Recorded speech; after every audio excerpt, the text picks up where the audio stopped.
can flow easily, while in others they cannot. So, all the substances can be divided mainly into two electrical categories: conductors and insulators.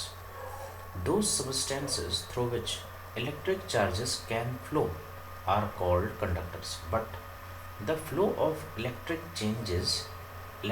charges is called electricity. So we can also say that those substances through which electricity can flow are called conductors. All the metals like silver, copper, and aluminium, etc., are conductors. The metal alloys such as nichrome, manganese, and constantan, which are used for making heating elements of electrical appliances, are also conductors, but their electrical conductivity is much less than that of pure metals. Carbon in the form of graphite is also a conductor. The human body is a fairly good conductor. Those substances through which electric charges cannot flow are called insulators. In other words, those substances through which electricity cannot flow are called insulators. Glass, ebonite, rubber, most plastics, paper, dry wood, cotton, mica, bakelite, porcelain, and dry air are all insulators because they do not allow electric charges or electricity to flow through them. In the case of charged insulators like glass, ebonite, etc., the electric charges remain bound to them and do not move away. We have just seen that some of the substances are conductors, whereas others are insulators. We will now explain the reason for this difference in their behavior. All the conductors, like metals, have some electrons which are loosely held by the nuclei of their atoms.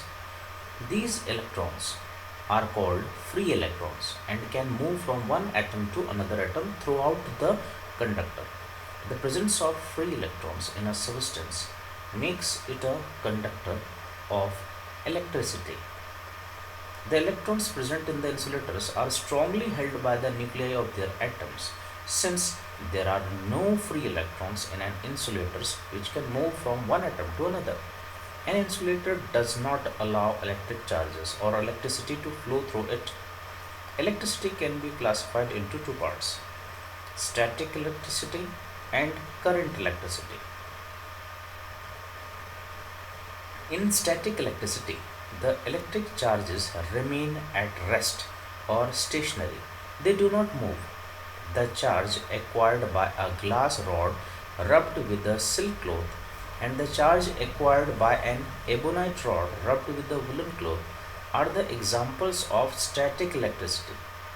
The lightning which we see in the sky during the rainy season also involves static electricity. In current electricity, the electric charges are in motion and produce an electric current. The electricity which we use in our homes is the current electricity. In this chapter, we will discuss only current electricity in details. So, when we talk of electricity in these discussions, it will actually mean current electricity. Thank you.